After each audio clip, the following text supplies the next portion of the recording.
Good evening and welcome to the City of Boynton Beach City Commission meeting. Today is Tuesday, March 3rd, 2026, and the time is 6 p.m. We will now turn to the Deputy City Clerk for roll call. Mayor Shelton. Present. Vice Mayor Hay. Present. Commissioner Cruz. Present. Commissioner Kelly. Here. Commissioner Turkin. Present. Mayor, you have a quorum. Thank you, Tammy. Pastor Bender will lead our invocation, and Commissioner Cruz will lead our Pledge of Allegiance tonight. Let's all stand for the invocation and pledge, please. Heavenly Father, we thank you for the breath in our bodies right now. They're a gift. And we pray that you would help us to use every breath to advance this beautiful city that we live in, and that you would give wisdom and discernment, that there would be peace that would rest on this room and on all of the leaders here, and that you would give them great wisdom and discernment to lead this community, to make tough decisions, and to know the right way to be able to set up for the future. We pray your blessing on our community of Boynton Beach, that your favor would rest on it, that there would be peace, prosperity, and strength. Where there is healing, Lord, that you would bring that to the families that need it. Where there is hope that is lacking, that you would fill every heart with hope, because you are our hope, Lord. And so I pray in the name of Jesus, a blessing on Boynton Beach. Amen. I pledge allegiance to the flag of the United States of America, to the republic for which it stands, one nation, under God, indivisible, with liberty and justice for all.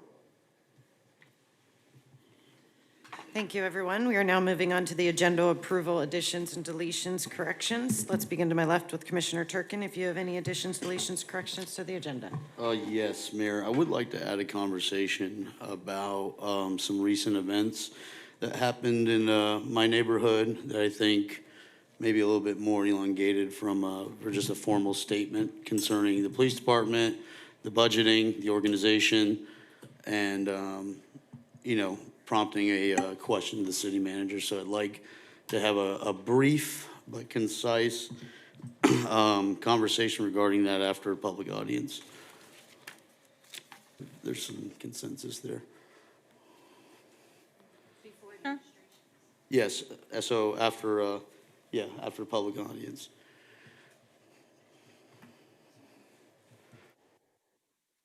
Everyone okay with that? Yes. Added it in under public audience. Commissioner Kelly? No, Mayor, thank you. Vice Mayor Hay? Yes, I would like to add probably item 2B, which will be the reading of a proclamation for Women History Month. Want to add it right under 2A? 2B.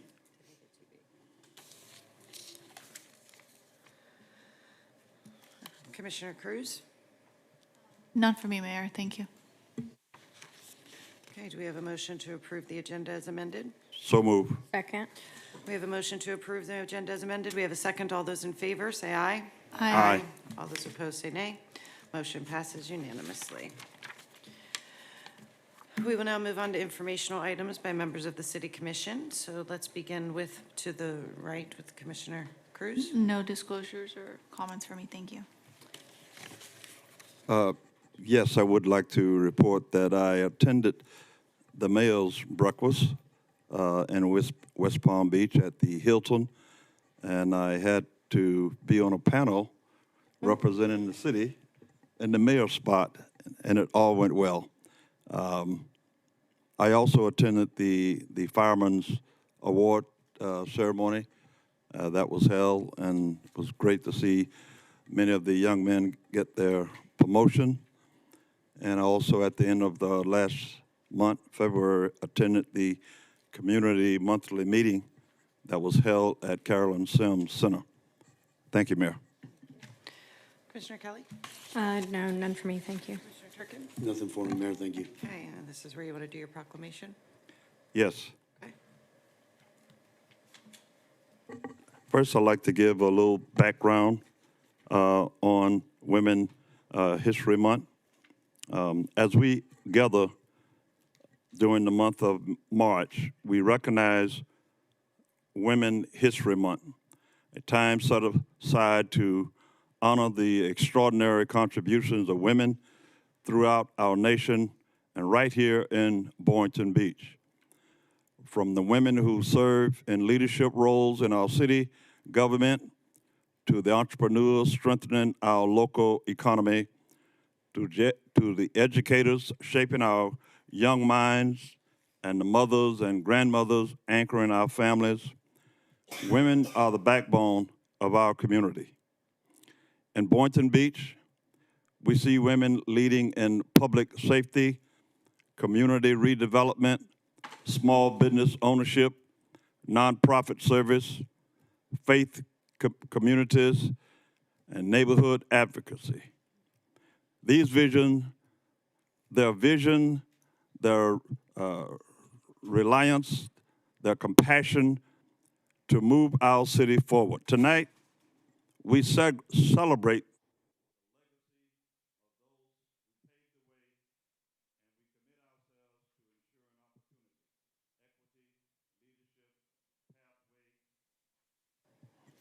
for the next generation of young girls growing up in our city of Boynton Beach.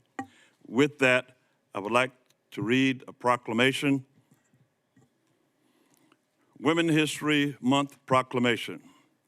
Whereas March is nationally recognized as Women History Month, a time to honor and celebrate the vital contributions women have made to the history, culture, and progress of the United States.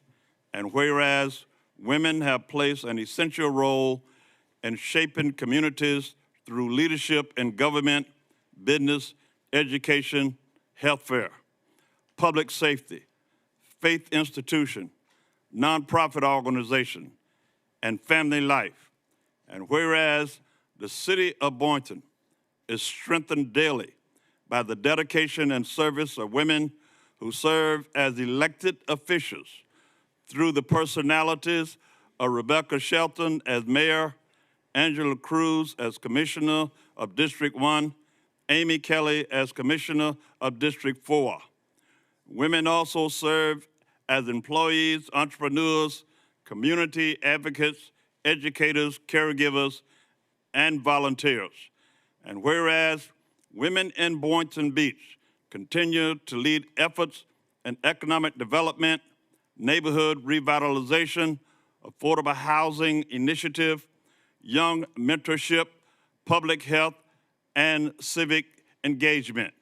And whereas recognizing Women History Month provides an opportunity to inspire future generation of young women and girls to pursue leadership, education, entrepreneurship, and public service. Now, therefore, we, the mayor, the city commission of the city of Boynton Beach, Florida, do hereby proclaim the month of March as Women History Month.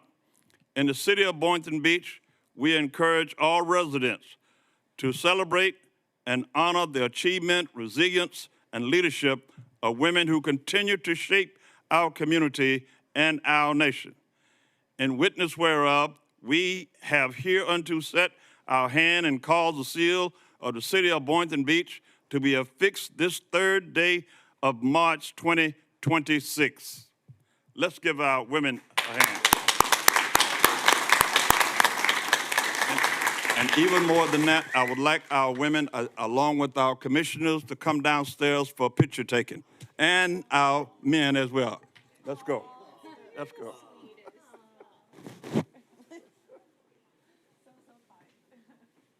Come on. Hey.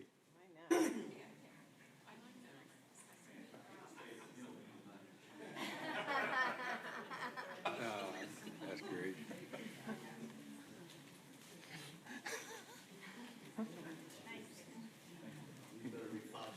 Just ignore my shoes.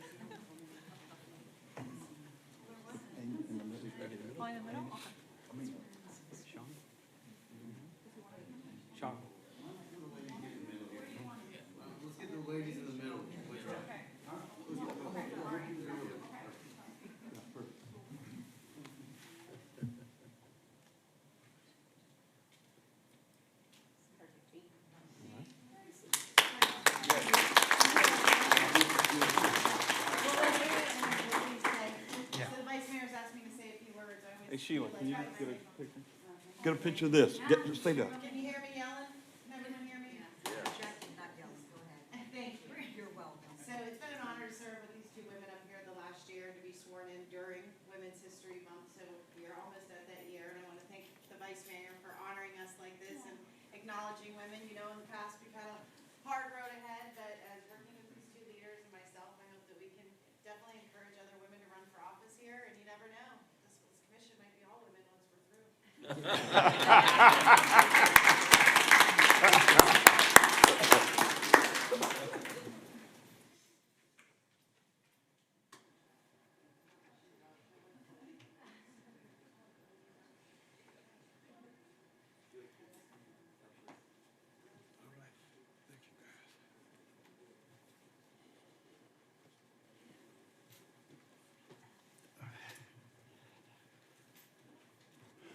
I was not expecting that. Now you got us all emotional now, Vice Mayor. Okay. Next on the agenda is the announcement for March 10th, 2026 election. Can staff please come to the podium? Okay.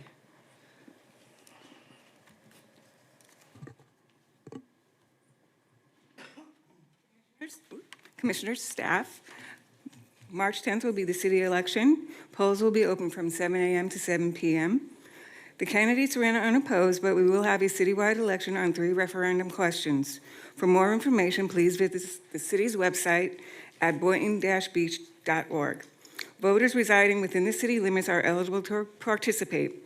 Residents may verify registration status, polling location, and municipal eligibility by checking their voter information online at votepalmbeach.gov or by contacting the Palm Beach County Supervisor of Elections Office at 561-656-6200. Thank you. Thank you. We are now moving on to the public audience portion of the agenda. Any citizen may be heard concerning any matter within the scope of the jurisdiction of the commission. Speakers will be limited to a 3-minute presentation. If people would like to come on down now, and we ask that you line up at both podiums so that we can keep it moving. So if you do want to speak, please come on down and get on either the right or the left podium. Thank you so much. And former Mayor Taylor, it's wonderful to see you at the podium. Thank you. Good evening. Jerry Taylor, 2382 Congress Boulevard, Boynton Beach. I especially wanted to come tonight because I know this is the final commission meeting for Woodrow Hay, our Vice Mayor Woodrow Hay. So I wanted to be here, Woodrow, because I can't help but think about the years that you and I spent together as serving this city. Yes. And I want to especially say that I want people to know that for every time you were there, you looked out for your constituents in District 2. You did the best that you could for them. You always had them in your heart. But more important than that, all the decisions you made were based on what was good for all the citizens of Boynton Beach, not just District 2, but the entire city. You always put that first in your mind. And I will say that the other thing I liked about you at my meetings, you made sure you always brought to the decisions common sense. I could always rely on you to put common sense into what we were doing. So I want you to know that I respect you for your service to the city. I want to thank you for your service to the city. I want to wish you the best in your years ahead. May God go with you. God bless. Thank you, Jerry. Thank you. Thank you. Thank you. Thank you. Thank you. Thank you. Thank you. Thank you very much. Next, please. Please state your name. Trey Heldorfer. And for the sake of time, there will be some, sorry? To go to the other mic. It's easy. Yeah, is it on? Better? There you go. Oh, okay. For the sake of time, there will be some nuance lost, but I've been a resident of Boynton for 3 years now. I've lived on Southwest 2nd Avenue. And during that time, I've invested significantly in my home, and I put real money and effort into improving my property because I believed in this neighborhood and wanted to build something long-term here. Recently, I became a father, and that's kind of changed how I look at some things. And over the past several months, there have been multiple robberies on my street, including one last night where my neighbors and I were victims again. There have also been shootings and other serious crimes in close proximity to our homes. And now, as a father, I find myself asking, is this a place where I can raise my son? When I have people in hoodies and ski masks robbing me in my front yard, drive-by shootings nearby, and individuals living in tents behind people's houses in my neighborhood, it really becomes difficult to feel secure and to want to continue to invest in my property when the surrounding conditions appear to be deteriorating. I would like to understand the long-term vision for Boynton Beach, specifically Forest Park neighborhood. What is their strategic plan to improve safety and quality of life in the neighborhood? What measurable metrics are we using to track crime reduction, code enforcement effectiveness, and neighborhood stabilization? And how are we evaluating whether the current solutions are even working? Right now, residents are experiencing something that does not feel aligned with progress. I also want to address that many of my fellow neighbors discuss regularly about enforcement priorities. We see code enforcement driving through the neighborhood regularly, issuing warnings for things such as your bushes are over 4 feet tall, you have a package on your front porch. I got a warning for having a baby stroller on my front porch. You know, at the same time, we see overcrowded homes, properties in severe disrepair, people living in tents, and repeated violent crime. So for me and my fellow neighbors, this feels inconsistent and misaligned when there's violent crime and serious neighborhood deterioration conditions. I understand that crime exists everywhere and no city is perfect, but what concerns me is the frequency and concentration of these issues in this area and the perception that the response is not proportional to the severity. I'm not really here to complain. I am here because I want to believe in this neighborhood. I want to stay. We live 1 mile from the beach. It should be a joy to live here. But I need to see credible and measurable commitment to improving safety and restoring order. And so again, I just want to ask, is there a concrete plan for Forest Park? What are some measurable goals and timelines? And how will residents be able to track progress? Because without that clarity, many families like mine will start to ask really whether we should even stay here or simply leave for a city where we feel safe. Thanks. Thank you. Angel, can you get his contact information for me, please? Thank you. Next, please. Cindy Falco Di Corrado, I concur with what he's saying. I've been listening to like 12 police cars, 15, just running up and down my street, and lights everywhere, and every day, not just even at night, in the day, it's just non-stop. And I just live down the street here from the city hall. I should feel even more protected. I don't know why I should, but because I used to have the police station here, but this area is becoming really very scary. And now I want to talk about another subject. Again, my name is Cindy Falco Di Corrado. I'm here to discuss the East Side entry.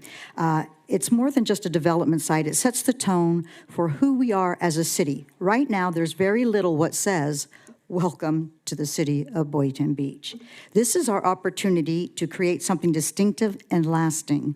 Boynton Beach is not just another suburb. And I believe that your hearts are to make this really a charming, welcoming, beautiful little area. It's going to take work to get there with what's going on, but I believe this is our chance to say, as soon as you come off of I-95, because that's where I live, and it is pretty scary coming off I-95. It's not attractive at all. And if we're the gateway to the closest to the ocean, we definitely need to start saying some things.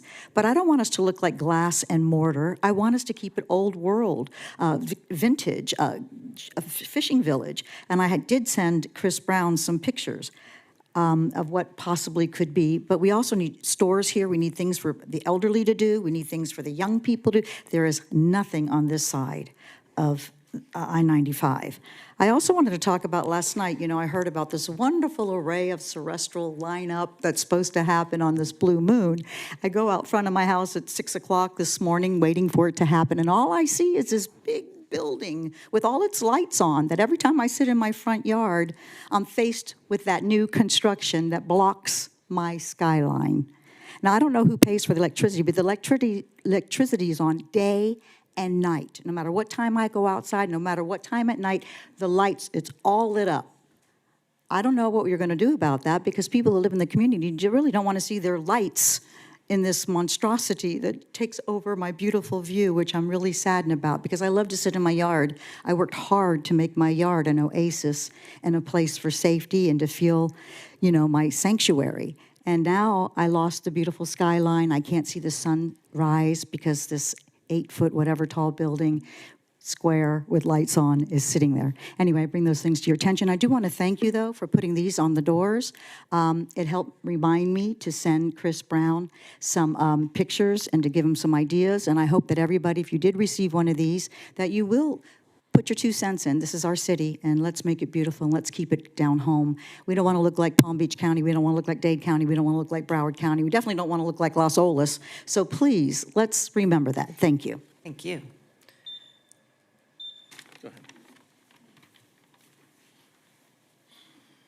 Good evening. Name is Michael Corcoran. I've been living in Boynton Beach since 1980. And I'm a senior citizen. I have recently become an e-bike rider, and because of this, I only ride, because of my age, I only ride on the sidewalks because the roads are too dangerous as far as I'm concerned. I see your new ordinance. I don't know if it's passed, going to pass, or whatever. I just wish you would consider both alternatives. If you look at the situation, you say, what if there were children that were allowed to ride on the sidewalks, or adults or whatever, that were allowed to ride on the sidewalks, maybe with speed limits or something like that, 10 miles an hour, 15 miles an hour? What would be the consequences of a bad incident? And it would be maybe an older person, another senior person that was walking, and they got hit by a child that was on a scooter or a bike or something like that. The bad consequences would be they'd get a bruise. They'd maybe get a high five, not a high five, but a single finger high five from an incident. And the consequences would not be dire. If now you take these same children, you say you cannot ride on the sidewalk, you must ride on the road, and the consequences are totally different. There are machines that are weighing 2 tons that, and I know for a fact that I've been with people that have ride with trucks or cars that don't like bicyclists, and they will cut you off. Trucks with their big mirrors will try to get close as possible and try to knock your head off or whatever. And this is an incident that the consequences of this are not just, I got a bruise, I got a boo-boo on my knee or something like that, or somebody gave me the finger. It's a consequence of death or real injury. So I wish you would consider changing this, doing something different than just saying, you can't ride on the sidewalks, you can't do this. I have a scooter and I have an e-bike. My scooter is a little small thing. I look like Humpty Dumpty on this, but it saves gas, and that's the reason why I have these, because gas is expensive. I'm living on Social Security only, and I want to be able to save money to be able to do things, so I try to not use gasoline, and I'm using these e-bikes, but now I'll have to get rid of them if I can't ride on the sidewalk, because I'm not going to ride on the road. I refuse to do it. I don't even ride at intersections. When I come to an intersection, I go down the road about maybe a half a block. I try to look to go across the road, get on the other side, and then ride on the sidewalk to continue my ride, because I refuse to ride. It's too dangerous to ride on these roads. That's all you can do is ride on the roads. So please reconsider this ordinance that you're trying to pass. Thank you. Thank you. Next, please. David Katz. I'm going to read from an article posted on CBS 12 by Skylar Shepard on February 27th of this year. I know it's true and accurate because it's not from the Palm Beach Post. I reclaim my time. Thank you. The city of Boynton Beach announced on Friday, February 27th, that it won a significant legal victory in federal court in the lawsuit brought by former Human Resources Director Tennille DeCoste. On January 29th, the U.S. District Court for the Southern District of Florida granted summary judgment in favor of the city, dismissing all remaining claims that alleged race discrimination and retaliation under Title VII and Florida Civil Rights Act. In its order, the court determined that DeCoste failed to produce sufficient evidence to support her claims, concluding instead that her termination stemmed from a rigorous independent investigation conducted by outside counsel. That investigation substantiated 6 violations of city policy, including misuse of city resources for her personal political campaign, improper communications with labor representatives while serving as the city's chief labor negotiator, interference with the investigation itself. The investigator ultimately found that DeCoste had exceedingly failed to meet expectations for her role. The court further noted that the timing of the investigation and her dismissal reflected a logical connection between her misconduct and the timing of the investigation and her termination, rejecting her claims of discriminatory or retaliatory motive. This ruling follows a lengthy period of scrutiny inside Boynton Beach City Hall. In August of 2025, The Palm Beach County Office of Inspector General concluded 2 major investigations into internal misconduct allegations involving DeCoste and senior city officials. And the OIG found no policy violations by senior staff, including the city manager, deputy city manager, city attorney, and the internal accountability director. After reviewing allegations ranging from retaliation and racial bias in hiring to nepotism and alcohol use during work hours, none were supported by sufficient evidence. One allegation against DeCoste was sustained. Investigators found she solicited a campaign donation from a coworker during work hours and had improperly taken leave for a campaign event. I'm not going to have time to finish. This young lady was creating chaos, the chaos created by a former mayor and members of the commission, past and present. And I hope the city seeks its attorney's fees. Thank you very much.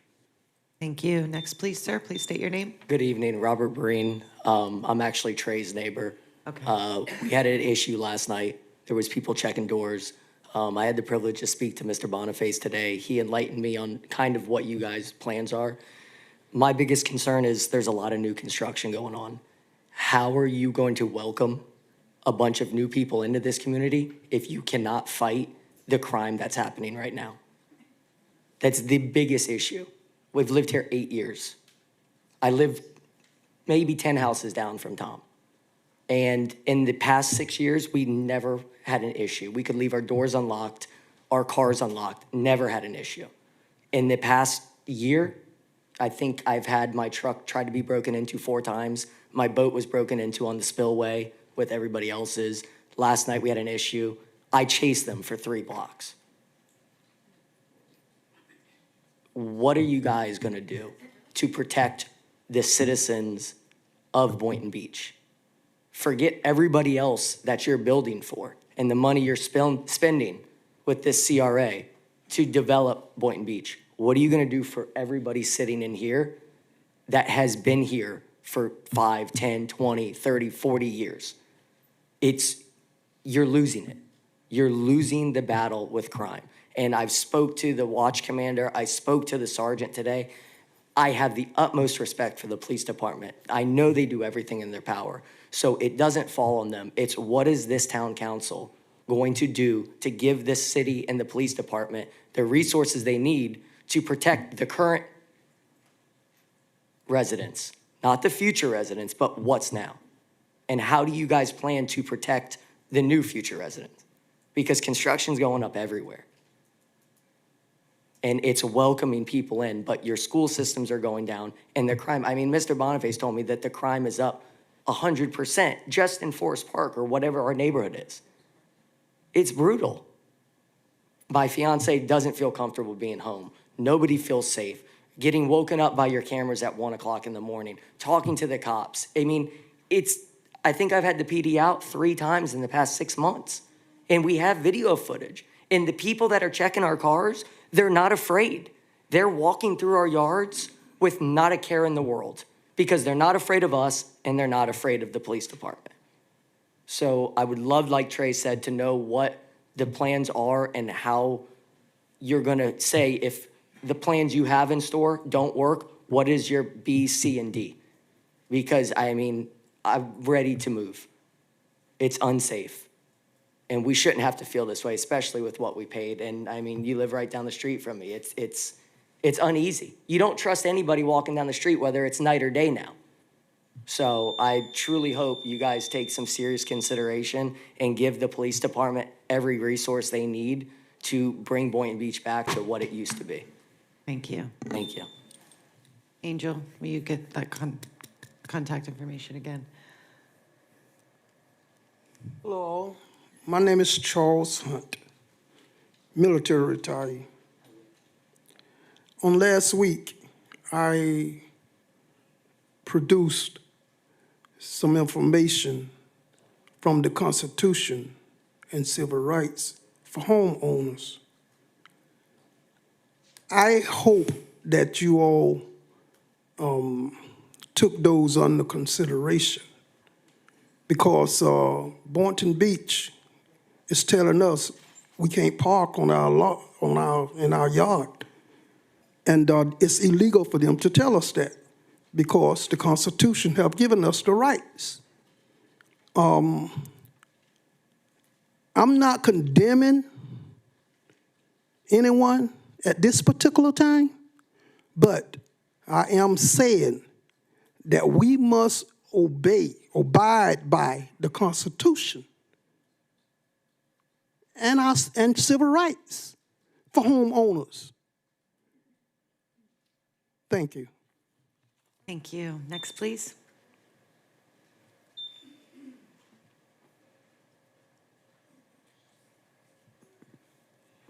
Good evening. My name is Liz White. And I'm Kim Roger from Los Mangos. We're the Save Los Mangos Board Sanction Committee speaking on behalf of our 188 homes, which we are very proud to say will celebrate its 50th birthday next year. First, we wholeheartedly support the upcoming ballot question to add new language to the city charter, which reads, establishing the foundational purposes and principle of the city's government, including protecting the general health, welfare, and safety of residents, and promoting honest, efficient, and responsive government. This is exactly what Los Mangos has been asking for from our city leaders in government for the past several years.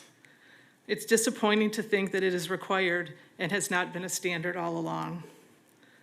The lack of meaningful relationship balance between City Hall and Los Mangos was on full display and reached its tipping point on February 4th at the June groundbreaking CRA broadcasted event, which took place 30 feet off our property line. This 16-minute video would beg questions and raise concerns for even the casual viewer with no prior knowledge of this matter. Despite our previous failed attempts, we are asking this final time to meet solely with you in an effort to fix this misalignment. Thank you for your time. We'll get in touch with you shortly. Thank you. Next, please. Thank you. Good afternoon, Mike McCray. I wasn't going to stand tonight, but I do need to stand. I'm just saying after listening to people from Forest Park talk about crime and everything, and to look out through this city, and I don't see any command staff from the police department. It's a disgrace here for this city. You know, my take is that when you have people in charge, if they can't come to council meeting or commission meeting, they don't need to be in charge. This is where the crust of the road and the rubber of the road meets, and this is where they need to be when citizens are complaining. They do not have to go to an aide and say, will you take their names? Whoever's in charge need to be saying, I will take care of that problem. Thank you. I hope this is the last time. Thank you. Is there anyone online? No, Mayor, there is nobody online. Okay, public audience is now closed. We'll move on to your discussion, Commissioner Turkin. Thank you, Mayor. Might lead into. Yeah, we heard some public comment earlier, very dissatisfying. I want to start out by saying this conversation is never easy to have. We make very difficult decisions here on the dais and have to start those hard conversations. But I think the important thing to know is that it's our responsibility to respond to the concerns of our residents and continually look for thoughtful and innovative ways to improve the services that we provide, especially and primarily when it comes to public safety. My intent here is to be extremely straightforward and request a complete, holistic, administrative review and reevaluation of the police department to determine whether there are opportunities to increase the number of boots on the ground, day-to-day policing subjectively that people see every single day. You know, when I heard about these events, you know, that happened, you know, on my street, you know, to my neighbors, the first thing I did was look at what was the patrolling look like from January to February, because what was communicated was, you know, we've seen the police, but we haven't seen them as much. And so if you look at that data, there was about a 35% decrease of patrolling. And, you know, here we are. I'm not saying that the police department is at any fault for this happening. obviously, I'm going to hold myself responsible because I'm the one that makes the decision of who our city manager is and who he employs and how he delegates and organizes his separate departments. So that one's on me. And, you know, I want to be clear as well that this is in no way, shape, or form to criticize, you know, our everyday officers, our first-line managers, our sergeants, the men and women who brave themselves every single day to be out on the streets, answer the calls, connect with the community. Those are the ones that are making an impact every single day. So this conversation isn't about them. This conversation is more mentioned, those officers are the backbone of our public safety department. What prompted me for this request, completely unrelated, was looking at the salaries of our division directors that I had asked for last week, completely unrelated to this issue in Forest Park. But after hearing, obviously, this, and then also hearing feedback from Marina Village about them not seeing as much patrol, looking at the Chapel Facebook forum, seeing, you know, they're not seeing as much patrol, you know, it makes you think, all right, if it's one thing, maybe it's a one-off. But when multiple different communities that are completely different and unique in their own way are saying the same thing, maybe it's time to just take a look, right? And so when we look at the salary levels of some of these higher ranking positions that appear to be comparable to department heads who oversee significantly more and in a scope of work managing multiple departments and broader scopes of responsibilities throughout the city, and you factor in the overtime at those levels, it raises an extremely fair question about whether our current structure is maximizing the impact of the resources that we are investing in public safety. So I would argue that this commission, if you looked at financially how much we've invested in the police department, I would bet that we probably have the track record of investing more than any other body. I know the mayor's new, but for those of us who have been here for multiple years, I think year over year over year, we have not shied away, we have not blinked at the ask to support our residents and make sure that they're safe every single day. And so, you know, I think when I looked at other departments and I looked at the command staff compared to officers on the road, from the research I have done, right, again, I could be wrong, but the research I have done, that we are the highest in comparison to some of our neighboring cities such as Delray, Boca Raton, Deerfield Beach, I think was one of the closest as far as officers that we have in the police department. And so, you know, I'm not suggesting a specific solution tonight, but if there are sworn officers that are operating in a capacity that's more administrative, more managerial, more civilian-based or oriented, it may be worth evaluating whether some of those positions could be translated into a stronger uniform presence on the road. Because ultimately, what we don't want to hear is this, especially after having years and years of investment in our police department. And again, for everyone in the department, this is not a critique. You know, I pride myself on trying to make this city safer, and selfishly, my neighborhood. You know, when I hear the gentleman with his newborn and, you know, his wife and feeling like he wants to move after just moving here and investing in the city, you know, it's a reflection that, you know, we're not doing enough. I think we've done a great job, but what else can we do?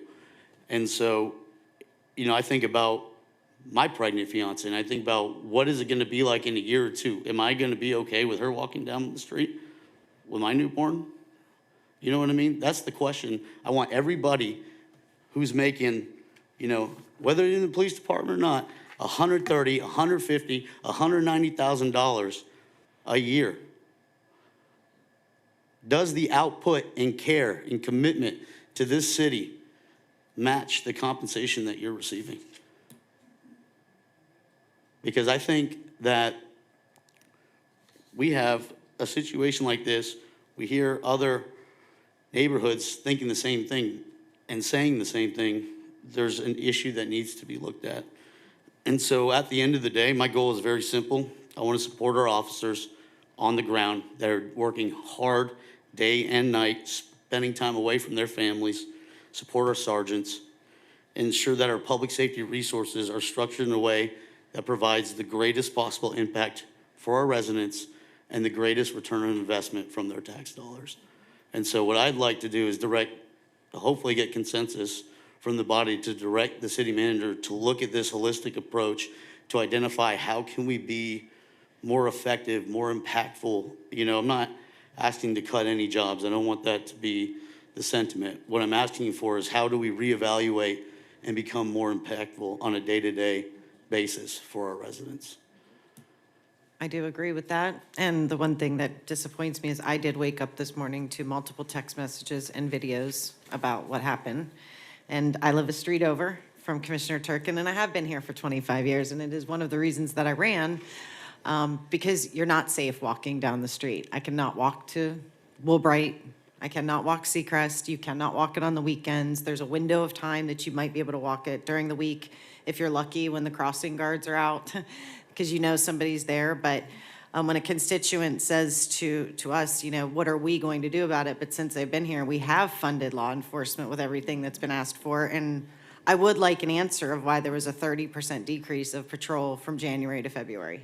That blows my mind when we are getting the same complaints over and over and over about the same type of crime. And I know I turn it in all weekend long. I turn in citizen complaints all weekend long. People's fences being jumped, people getting into other people's garbage cans. It's an everyday job for me to do that. So I would do anything I could to protect the citizens in all of the city, but I don't know what's happening. I don't have that answer, and I'm very accountable to the residents. So I would like to know, like, and are we patrolling at the right times? Because even if we're out full force, but that's not happening between 9:30 and 6 in the morning when everything happens, it's not going to do any good. It's been the same thing when it comes to code enforcement. If we're wrapping code enforcement up at 5 o'clock, we're not solving it. And again, we have the proof that the crime and the code enforcement are going hand in hand. So we need to join together a little bit on these efforts and see where we're lacking, because it's not getting any better. It gets better for a minute, and then it goes right back to this. I could agree with what is being said. I too would like to see more patrolling in my area. But by the same token, we must remember that there's how should I put it? Every city is facing similar problems. Just look around the country. Every time you turn around, you see another shooting. And some of the things that we are imposing on our people, rather than making the neighbors cooperative with our city police and the city, we're alienating them, as we can hear with this new parking ordinance. We need to really slow down and work together, the citizens, so that when they see something, they say something. Rather than now, it's almost like a fight between City Hall and the neighborhood. True, we can sit down and come up with some new ideas on how we can better serve our citizen. But remember, we up here voted to increase salaries, to increase the equipment, to add more boots on the road in terms of the CRA district. So we're all a part of this challenge that we face. And I do believe that with the city manager and his staff, when they put their heads together, we'll come back to this commission with some ideas and solution how we can better improve. And I don't feel that we are that out of line with other cities. Every budget that you look at, you will see firemen and the police department chewing up the greatest percentage of the budget. And it is about high time we take a look at that, but let us not be too dogmatic and work together as a city and as a city hall to see what can we do to make our city, Boynton Beach, a better place to live, work, and to play. Thank you. I will add one more thing, too. The complaint that I got this morning the most was, and I don't know if this is true, I'd like to know, but when there is a call in Forest Park about something, it's taken 20 to 25 minutes for a cop to respond. So that's what I was told this morning from multiple people that have been through this last night. I would like to know if that's true. a long time ago when we moved the police department. I knew that was going to be an issue on response time. Things have not gotten better. They've gotten worse. Data doesn't lie. So I would like to know, people in Forest Park constantly say, I'm not calling the police because they're not showing up or they're not showing up and quickly enough. So that's something we need to work on. And I know you wanted to say something. Thank you, Mayor. Yeah, Commissioner Turkin, I support you on this effort. This is something that, and I am, obviously, we represent the entire city, and I am sorry that your residents are, going through that. We go through it all, as a city, and we all own that burden to make sure that all of our residents are safe. It's a city-wide issue. Obviously, we have things that are different in District 4, but I mean, it's kind of like if you could find an officer, you can tell them. But in District 4, I mean, the data shows a different scenario. And that's something that I've been talking to staff about. And so I would like us to do, I support, if that's a study that we need to do to look at how the organization is. I mean, the police officers are doing the work. They are doing what they can, boots on the ground. But if they don't have what they need, and they don't have the breaks that they need, and they don't have, then are they going to give us 100% if they're not able to regroup and have rest time either? So, we know that the data shows we have the appropriate number of officers for our population, but are there places where we can improve that so there are more people on the ground and afforded opportunities to take breaks and have rest? Because you can't give 100% we can't expect them to give 100% to the city if we don't afford them an opportunity to break and to spend time with their families either. So I would like to see if that is a study. The police department's done with cities done them before, where we've done studies on if the police department is running as efficiently as it should be. And it's our job, like you said, Commissioner Turkin, it's our job to make sure that the money that we're investing in our public safety is actually being managed correctly and being used to the best of its ability. So I support you on that. I'm sorry your residents are going through that. But police presence on our roadways is an issue for sure, so citywide. So thank you. Thank you. Anything else? Yeah, just real quick, I do want to support your comments, Commissioner Turkin. I think it's very important, especially seeing kids growing up in the neighborhood and how important it is, and also knowing that we are the commission that has most likely invested the most heavily in public safety in the history of our city.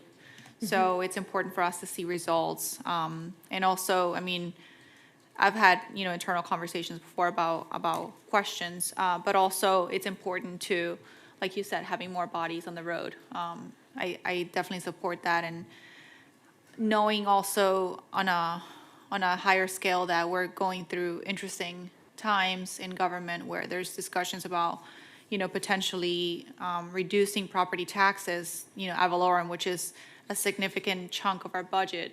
As we're facing these challenges, this is a very challenging time to be in government, to be leading in government. But I think that, working together with management, we can find a solution and, something that makes sense. One thing that I've seen in other governmental entities is, as sometimes we've seen people leave their positions on their own, not because they're reduced, but potentially, once that happens, let's say a very, very high level position, let's say you have 3 or 4 of the similar positions that are,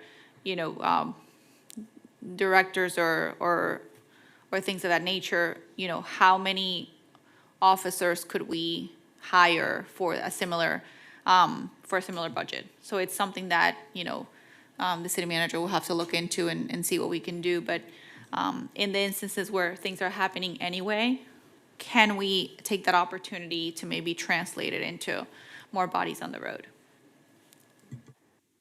Well, if that statistic was right, that crime has gone up 100% in Forest Park in the last year, that's very disturbing. So if someone can tell me if that was really said or not, Mayor, I can't even swallow that. That's a concern I have too, I because am- in looking at the data, that's provided to me, it seems to be different. And so it's a little bit alarming when we have someone from the city communicating something different than what's being presented. Again, I'm not going to make a decision or a judgment on that yet. I'll wait till I see actual data in comparison. But the last time I looked at it, it looked like trends were coming down in respect to violent crime. You know, and I know there's different classifications, and you know, data can be convoluted sometimes as far as how it's classified.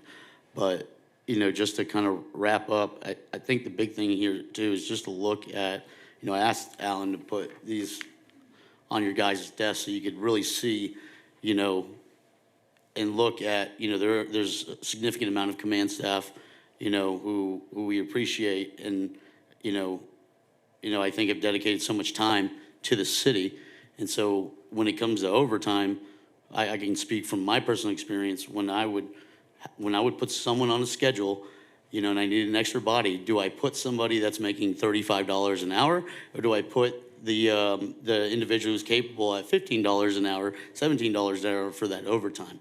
You know, what I did see in West Palm, I think it was either West Palm or maybe a different department, is that there was higher level command staff utilizing overtime, and that became quite an issue. What I don't want to have happen is that here, again, I haven't looked at that data or those numbers, but, you know, and maybe that's not the case, and good, let's prevent that. But, you know, I just think that there's some opportunity to reevaluate here, and I appreciate everyone, you know, for the unanimous support, and, you know, asking the city manager to review this. Okay, Yeah, I just want to take 1 minute, Marion. sure. Like offer my sympathy to the gentleman that was up here. That I know whenever you're the victim of a crime, there's a certain amount of emotion and vulnerability that takes place within the moment. I did see the video. I saw him running down the street of the individuals that were attempting to break into his car. I do want to echo the sentiment of the board. You guys made by far the most significant amount of monetary investment into public safety into the city. So I just want to say that that's a failure on my part, and I can assure you it'll be rectified. So, and I'll bring something back after we meet, and I'll meet with the public safety staff, the administration, see if we can bring something back that's going to be impactful and it's going to be reflective in the community.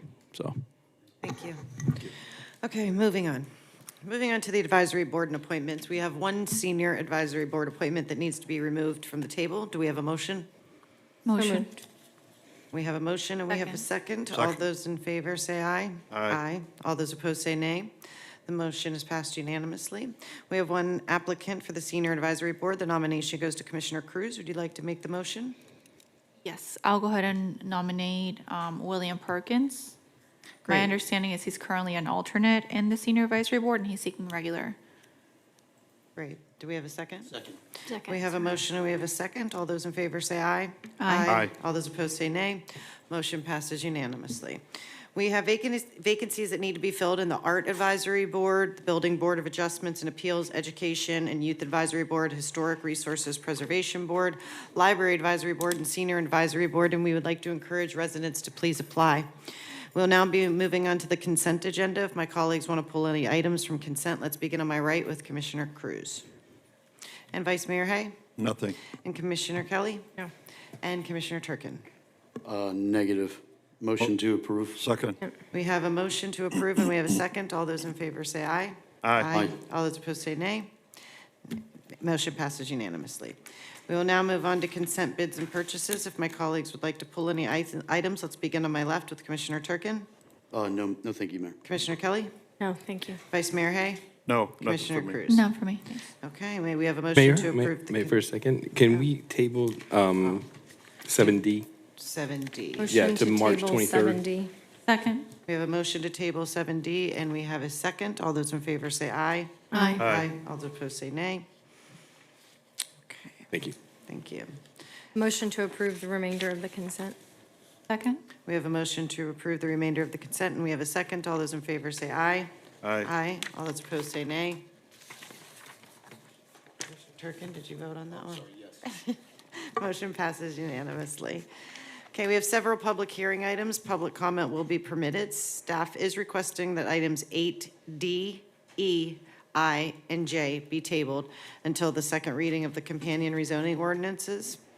If there's nothing else, do we have a motion to table 8D, I, Motion 8D, to table. E, I, and J, sorry. Second. We have a motion and we have a second. All those in favor for tabling those items, say aye. Aye. All those opposed, say nay. I will turn to the clerk to read 8A into the record. Oh, motion passes unanimously. I will turn to the clerk to read, well, we tabled it. No, 8A is good. We're on. Proposed ordinance number 26-004, second reading, an ordinance of the City Commission of the City of Boynton Beach, Florida, amending Chapter 2, Article 1, Section 2, Types of Land Development Applications, and Chapter 2, Article 2, Section 4.B, Community Design Appeal, to add an administrative approval process providing for codification, conflicts, variability, and an effective date. This is the second reading of this ordinance. Staff, have there been any changes?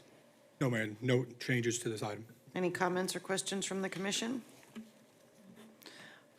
No. Public comment will be permitted at this time, 3 minutes per person, if anyone would like to come down and make public comment.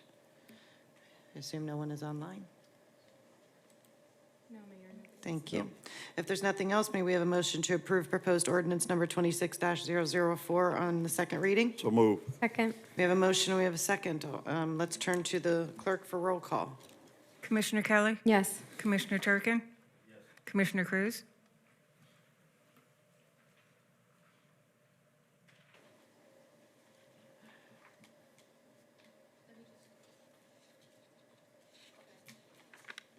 No. No? Okay. Commissioner Hay? Yes.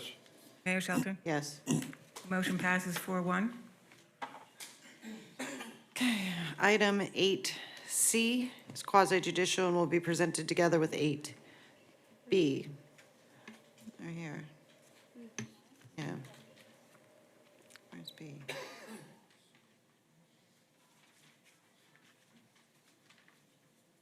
Down here, Shauna. B is not. Down there. Oh, okay.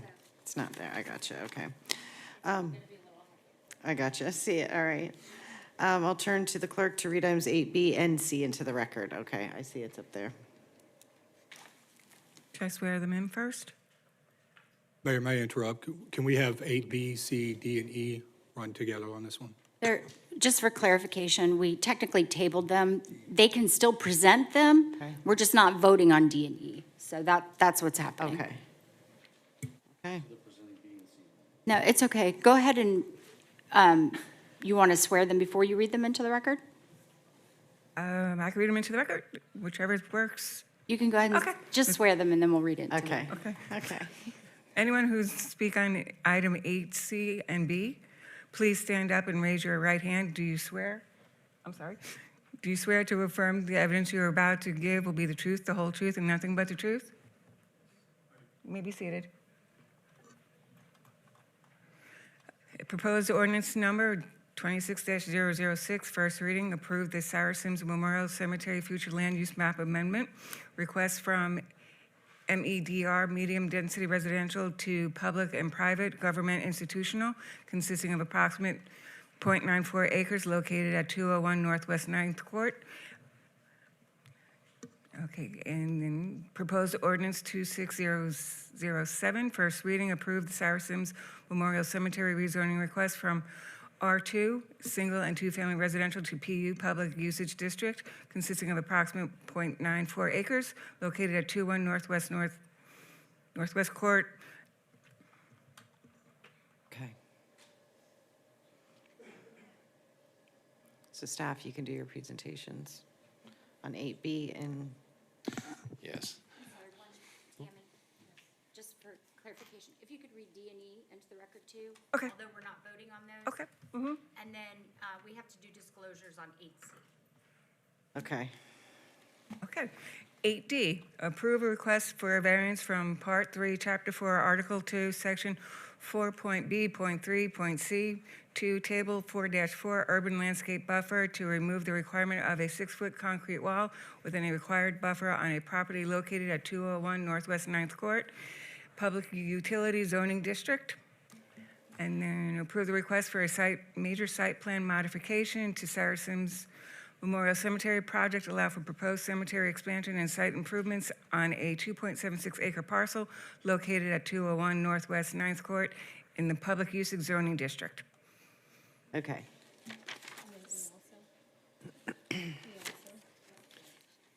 E. And E. You're going to be reading E. I did read. I'm Yes. I'm just winging it up here on this one, guys. So, yeah. I thought we tabled them, so, but you're still reading even though it's, I got you. Yeah. Go along on your E. I just read E.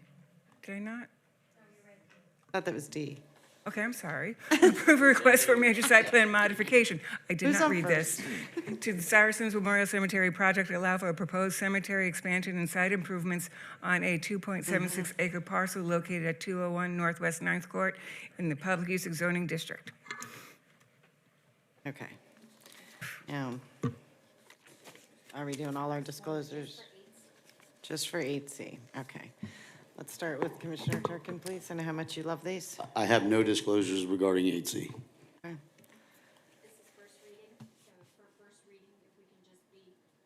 For first reading, if we can, I did the research. I have none. Okay, thank you. No site visits, no communications. Okay, thank you. Commissioner Kelly? Regarding item 8C, I have not had any ex parte communications. I have not received written communication. I have not conducted an investigation. I have not made a site visit. I have not received expert opinions. I request these disclosures and all written communications be made part of the record. Commissioner Cruz, can you do yours? Yep. Regarding item 8C, I have not had any ex parte communication. I have not received written communication. I have not conducted an investigation. I've not made a site visit, and I have not received expert opinions other than staff. I request that these disclosures and all written communications be made part of the record. Vice Mayor Hay? And regarding item 8C, I have not had any expert communication. I have not received written communication. I have not conducted an investigation. I have not made a site visit. I have not received expert opinion. I request that these disclosures, written communication be made part of the record. Regarding item 8C, I have not had any ex parte communication. I have not received written communication. I have not conducted an investigation. I have not made a site visit, and I have not received experts' opinions. I request that these disclosures and all written communications be made part of the record. Okay. Now you're up. All right. Good evening, Mayor, Vice Mayor, Commissioners. I'm Kevin Ramsey, Public Works Director. I'm here this evening to respectfully request for your approval of a major site plan modification for the Sarah Sims Cemetery. A modification that will allow for the much-needed renovation and expansion of one of our community's most historic and sacred spaces. The city of Boynton Beach currently has no available burial plots remaining at Sarah Sims Cemetery and only 14 cremation lots left at Memorial Park and Mausoleum. Our residents deserve the assurance that when the time comes, there will be a dignified and accessible place to bury their loved ones to rest, right here in the community they called home. The proposal expansion directly addresses that need. The modification would add 717 adult. I have a presentation. I'm just going to summarize real quick. I have it here. It's going to be the same thing I said. 116 children's burial plots for a total of 833 new plots at this cemetery. This is an investment in the dignity, history, and future of Boynton Beach. Sarah Sims Cemetery holds deep cultural and historical significance for our community, and expanding its capacity ensures the legacy ensures for generations to come. So with that, I'll go to a real quick view of this cemetery presentation. So, here we go. Is it left? Every time. Okay, now it's on. All right. So Sarah Sims Cemetery. It was, there we go, okay. In 1957, it was originally designed, named after Sarah Sims in 1908, and the first burial in living history is 1958. So it's our oldest cemetery in the city of Boynton Beach. Okay. This is the existing site as it is right now, off of MLK. and just west of Seacrest Boulevard. As I said, right now, we currently have 822 existing plots, and our expansion would add 833 for a total of 1,655 plots.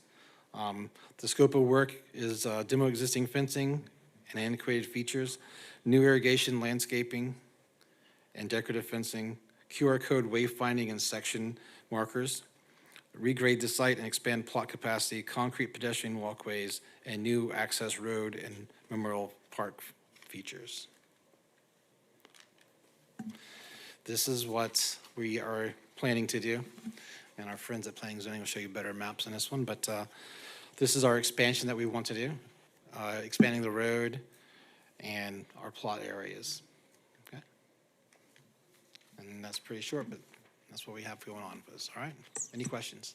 Yes. Yes, sir. Now, based on I know we don't have a crystal ball, but based on the rate of death, this will probably last us a couple of years maybe. What other site are we looking at, looking down the road here? Because this is going to be short-lived. Yes, sir. We have thought of that, and we've started looking at some locations, and we have a few ideas, and we actually have another PowerPoint to present to the commission. I think it's on one of our discussion items. Barton Park is probably our biggest area that we could actually expand quickly. It'll take further investigations to do other lots. I mean, we have another spot on Sarah Sims, Phase 2, that will give us another 150 plots, will bring us up to a full 1,000. But we're limited. Other than tearing down off of Memorial, tearing down the building and taking away the sandlot, we've got another 200 spots there. But you're right, we are very condensed for spaces for plots, right? I can just mention, I was at the community meeting, I mentioned it, that we are looking at Barton's Cemetery, or Barton Park, which is adjacent to the historic cemetery there at Barton. So we are going to look at that and bring that back to you in the future to see if that's somewhere you would like to expand plots there. Do you have a feel for how many that would be, ballparkish, at Barton? Barton is roughly 800 more. About 800? Yes, sir. Okay. 2 years. Thank you. Thank you.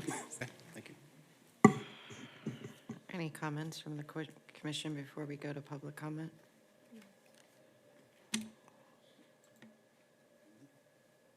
Okay, go ahead. Did you want staff to do a presentation? Okay.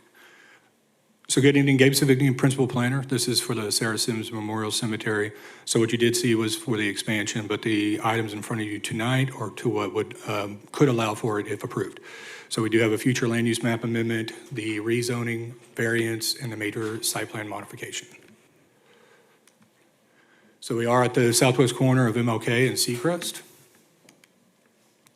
The current is medium-density residential for the future land use map. The proposal is public and private government institutional, while the rezoning is currently R2, which is single and two-family residential, and the proposed is for the public usage district. You'll see the discrepancy on the acreage. It's due to I'll show you the maps in a second, but for the flume and the rezone is only 0.94 acres, while the overall site consists of 2.76. So on the upper left-hand corner, that's the existing flume. So the area in yellow is what is being changed right now. That's where the expansion goes into. Lower right-hand corner shows what the proposed changes will be. Again, for the rezoning map, the same thing. Upper left-hand corner is current, and on the lower right-hand is what is proposed. The variance request, in the upper left-hand corner is the area in red is the only area that it's applicable. Current regulations require a buffer wall, 6 foot, to be in the buffer that goes in between the incompatible uses, being R2 existing and future public usage. The proposal on the lower right-hand corner still has the same landscaping that would be required in that said buffer, but the continuation of the 4-foot wrought iron fence is being proposed. Again, they went through the major site plan modification for the additional plots that would be available. And there's some other processions and things like that, site improvements that are being included. Staff does recommend the approval for the future land use map modification as well as the rezoning. And again, as I have already discussed, tabling the variance in the major site plan until second hearing. Okay. And that's it for staff. Any questions from the commission before public comment option?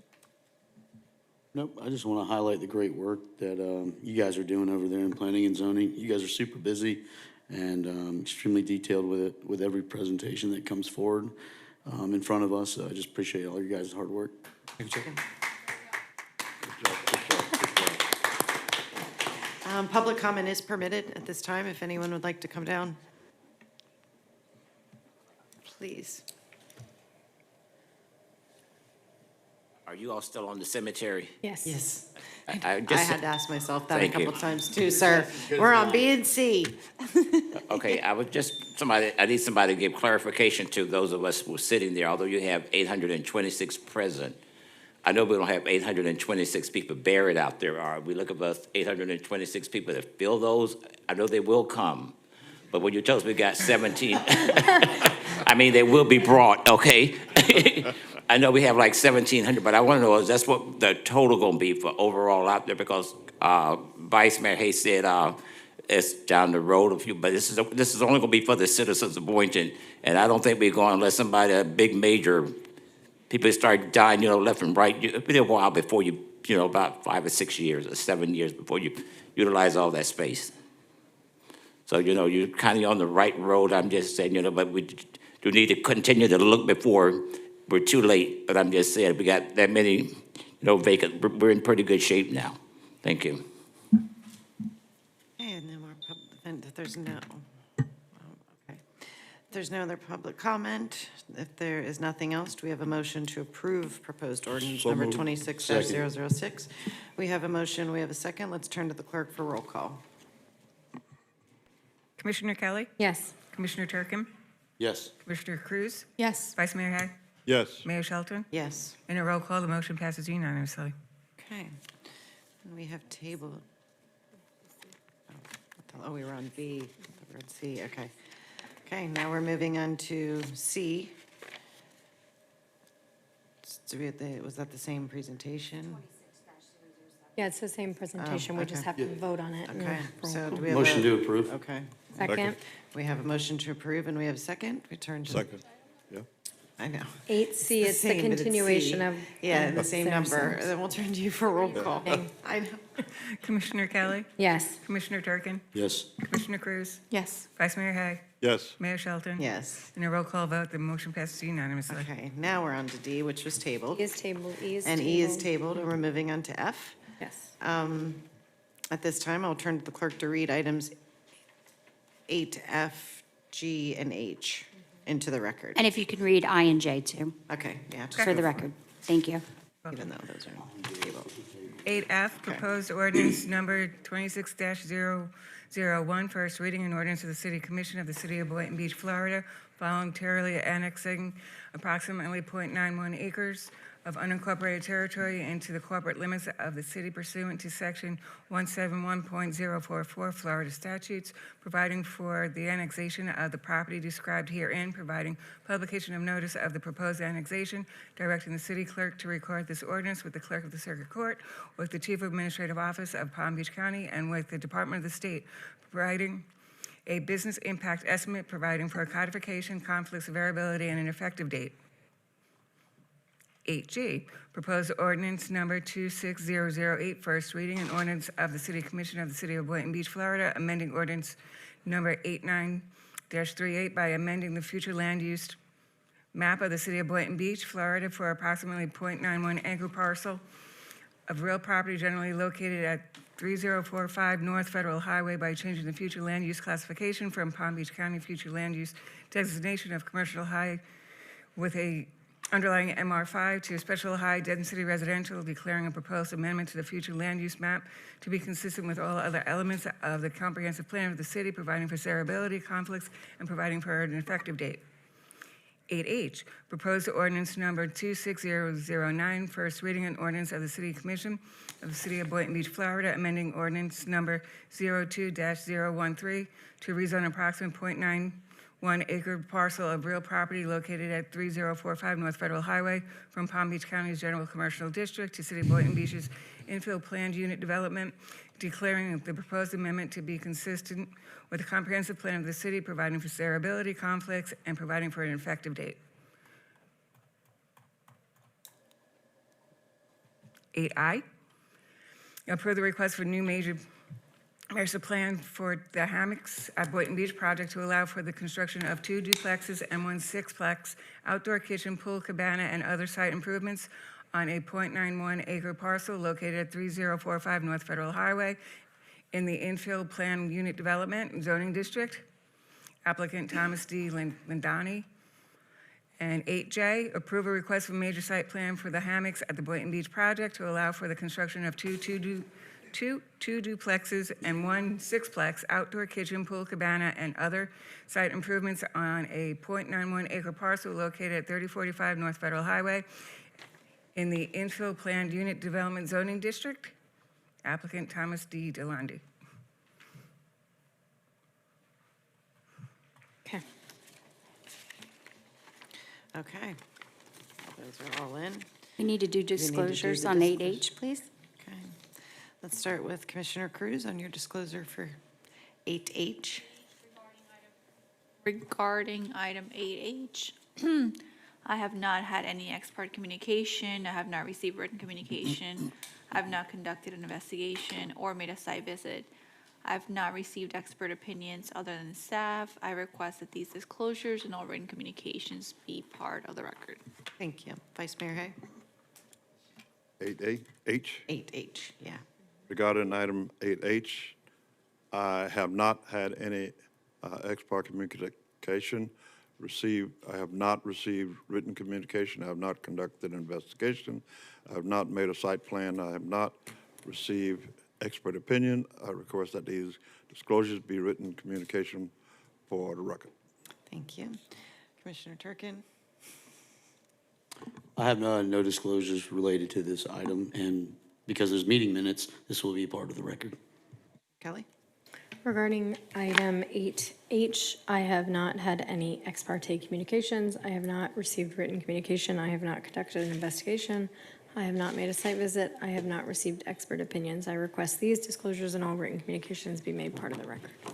Regarding item 8H, I have not had any ex parte communication, have not received written communication, have not conducted an investigation, have not made a site visit, have not received expert opinions, and I request that these disclosures and all written communications be part of the record. I will now turn to the clerk to swear in anyone here to speak on 8H. Unless you're... Anyone who is here to speak on item 8H, please stand and raise your right hand. Do you swear to affirm that the evidence you are about to give will be the truth, the whole truth, and nothing but the truth? You may have a seat. This is the first reading of these ordinances. Staff, you may begin your presentation on items 8F, G, and H. And then, Mayor, with your permission, can the applicant go first?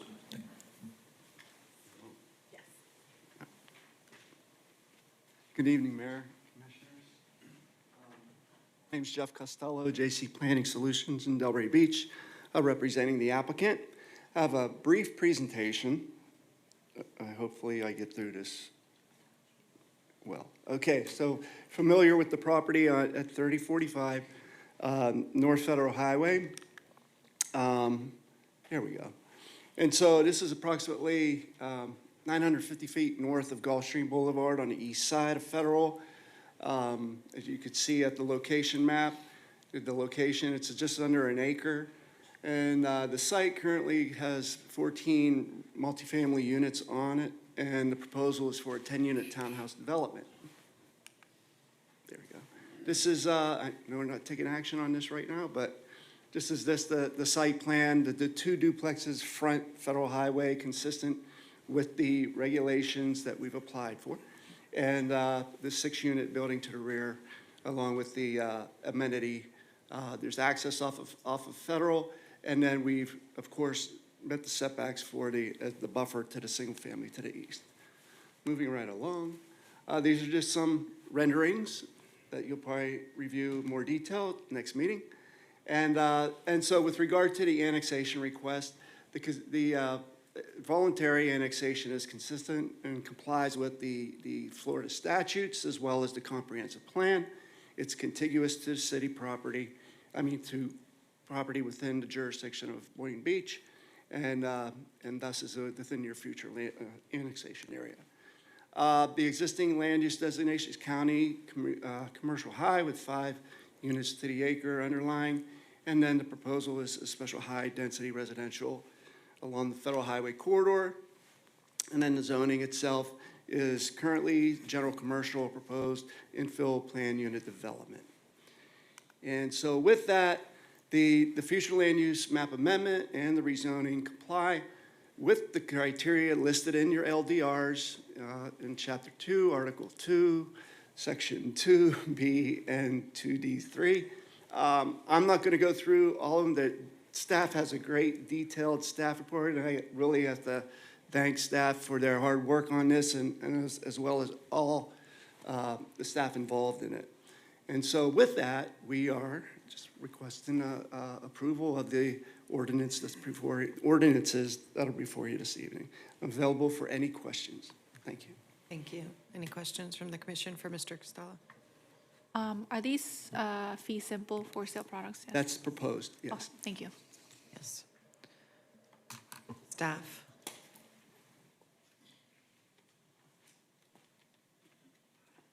Mayor, staff has prepared a presentation, but it largely covers what the applicant, I can proceed or just Is it answer any questions. different than what was on the agenda review? I just, I do have questions for staff that I think are important. So I had a question from the review. I just want to make it public record. This is something that Commissioner Cruz had brought up with the Josie's rezoning for the potential that it could become a live local project. So if Amanda could just kind of go over everything that we had discussed last week about making sure this isn't a potential assemblage and that we don't rezone and it becomes something that it's not, because that's my worry. So I just want to make sure for the public, that we hash out those details. Absolutely. Amanda Radigan, Development Director for the city. This is being rezoned to IPUD, which is a residential zoning district, which disqualifies it from being used as a live local site. So this action would not allow live local on here. And the owners are different. And the owners are different, right? There was a little bit of confusion at the beginning. These are different owners, completely separate from the Josie's property that we approved a couple of meetings ago. There's actually one parcel in between the proposed Josie's site and this site. The parcel to the north is actually IPUD, also residential, not permitted to use live local under current rules, and is consistent with the proposal on this site. That was it. Thank you. Good. Motion to approve. Hold on, let's do public comment. Second reading? Is public comment on? On both, because we don't have a planning and zoning board. We could change the code to fix that, but. Because you only need, you only need one public comment, but that's a whole different thing. Okay. She did make. If there's nothing else, we have a motion. Do we have a second? No, Oh, we roll have call. to, public comment. we have to vote on them separately. But is there any public comment? No one's online, so no. No, Mayor, nobody is online. Okay, so motion to approve. It's already approved in a second. Again? By me. 2601, yeah. Proposed ordinance 26001. We already- Second. Okay, well, we have a motion to approve it. We have a second. Now we turn to the clerk for roll call, please. Commissioner Kelly? Yes. Commissioner Turkin? Yes. Commissioner Cruz? Yes. Vice Mayor Hay? Yes. Mayor Shelton? Yes, In a roll call vote, the motion passes unanimously. great. Do we have a motion to approve proposed ordinance number 26-008 on the first reading? So moved. Second. We have a motion, we have a second. Let's turn to the clerk for a roll call. Commissioner Kelly? Yes. Commissioner Turkin? Yes. Commissioner Cruz? Yes. Vice Mayor Hay? Yes. Mayor Shelton? Yes, In a roll call vote, the motion passes unanimously. great. May we have a motion to approve proposed ordinance number 26-009 on first reading? So move. Second. We have a motion and we have a second. Let's turn to the clerk for the roll call. Commissioner Kelly? Yes. Commissioner Turkin? Yes. Commissioner Cruz? Yes. Vice Mayor Hay? Yes. Mayor Shelton? Yes, In a roll call vote, the motion passes unanimously. Okay, when we've tabled I and J, are we still Correct. getting a presentation, or No. we're just moving along? It was Okay. all combined with All that. right, we're good. Keep on moving.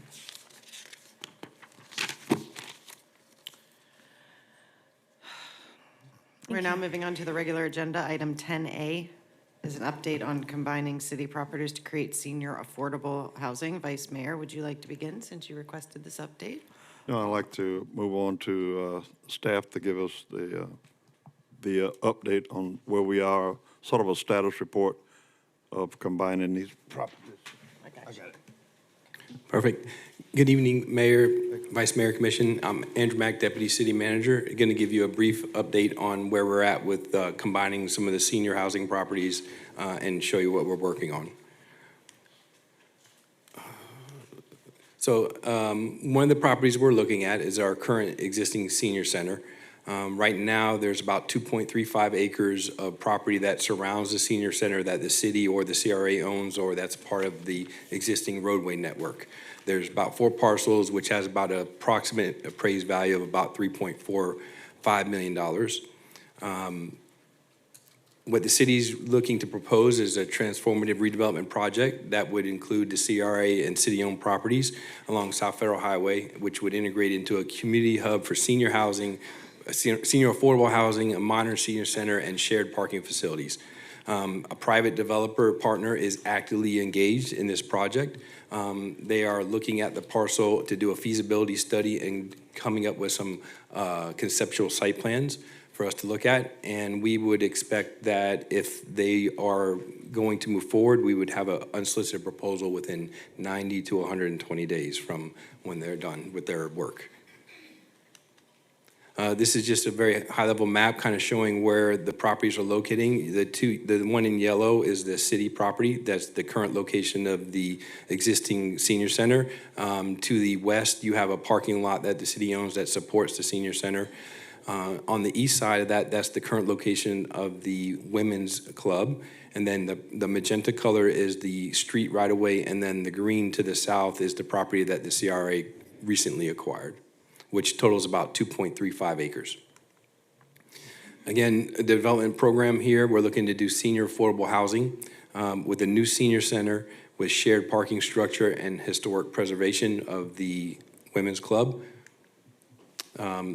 Some of the good features about this is it's a prime location. Currently, we own the properties, so there's no land acquisition cost for the city. Obviously, we would have to work that out with the developer on what that looks like. We do have favorable zoning here that's C3, and the taxes are currently, because it's nonprofit or the city-owned, they're not paying taxes, so if they were going to do a project, we're not worried about having to pay taxes at the moment. Community impact, and then there's a lot of CRA synergy. So right now, they're currently in progress of doing their feasibility study. They're looking at that property and site plans. They will probably submit an unsolicited proposal. We have seen some drawings. I didn't bring them tonight. I can meet with you individually to show you those drawings that we have seen. And I'm open to, I just wanted to make sure that we're looking at the phasing, the timeline. So right now, we're looking anywhere from now to 4 months. And then for phase 1, which should be completion of the, or bringing the proposal to the commission. And then after that, phase 2, we would do the evaluation. Once we get the proposal in phase 1, then we would move on to phase 2, which would be the evaluation of that and return it back to the commission for direction that you guys would do. And then obviously at that point, if we approve the project, then we go on to phase 3, which would include the construction delivery of the project. Some of the financial framework for this, we're looking at doing it as a public-private partnership. We have at our disposal, obviously, municipal funding, if that was what the developer was going to look at, or some blended version of municipal funding with private funding. We do have CRA increment here. It is in the CRA, and then as well as federal and state grants. So recommended next steps, we're looking to continue meeting with the developer to flesh out more information and to make sure that their project is feasible. Once that has been completed and we receive an unsolicited proposal, that would bring back to you guys for moving forward to authorize us to go into negotiations. Then obviously, once the negotiations are complete, then we would bring that back for final approval for any contracts or agreements, which then would put us on to the development phase or construction phase. And with that, I'll leave it open for questions. I know that was quick. I wanted to make it quick, but in a nutshell, I just wanted to say that we do have interest in this property, and I do believe that we'll have a proposal soon. Excellent. That's exactly what I was looking for, that type of update, and it shows you guys are really putting forth the effort. Unfortunately, the 90 to 120 days, I won't be here, but I'm just praying that my replacement, so to speak, and this commission will keep this going, because it's a tremendous need for senior affordable housing. And we are being very proactive in what I've seen thus far. And there's no reason to doubt that we will see it through to completion, even though we're looking at possibly 3 years down the road. Okay? So thank you very much, Andrew and the staff of Boynton Beach. Thank you. Yeah, thank you very much. I just had meetings before this meeting. I do citizen meetings, and they were all senior citizens, and they were all talking about the senior center, and that there really is nothing. They're struggling with the housing crisis and the cost of living, but also not being able to go and do anything to be able to afford to do anything on top of that. So I know it is years out, but I think it's really going to set a tone for some of the people that were talking to me from Sea Meadows. I've heard a lot from Leisureville. So I think once we get some motion on this and we're able to message this into these communities, this is going to be a good thing for them. And when we do engage with the developer, we'll open up some public meetings to get some input on the project to see what they would like as well. Great. I know that there was one request from the city manager to make sure that there's a pool for the seniors on this Yeah. site. So that was something that we definitely, the developer said he could include. That wasn't a request, that was a demand. Yes, It is. demand. It's so good, though. They like their offer. Yeah, and it's one of the only aerobics. workouts I mean, that can be that's- done when you I'm good. have injuries. I so. look at it from the point of view is what happens as you get older, right? Your mobility decreases, and I see, like, when I go over to YMCA at military. It's and packed. Yeah, I yeah. taught yeah. it for years. Thank you again.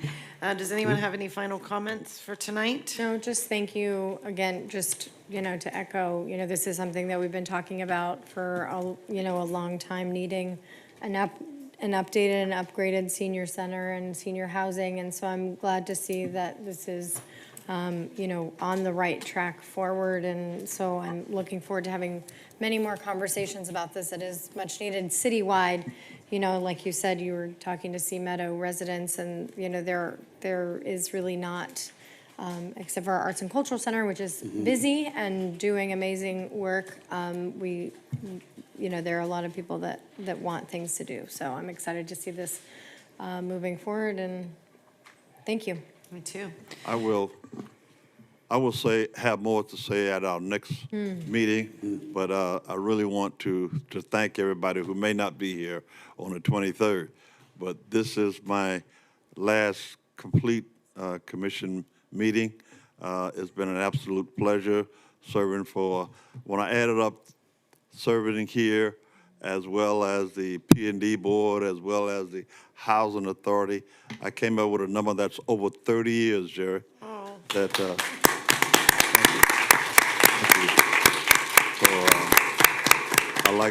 I like to feel that I have helped to change some lives, and I won't be going away. I will be here. I'll be sitting out in the audience and giving this commission my input, as I always have. Well, we got some board vacancies. We have some advisory board positions. Watch my lips. Now Mildred can volunteer on that. No. Do we have a motion to adjourn Motion for to this adjourn. evening? Second. We have a motion to adjourn, and we have a second. All those in favor say aye. Aye. Thank you, Motion passed everyone. unanimously. No further business. Have a great discussed. night. The meeting is Thank adjourned you. at 7:35.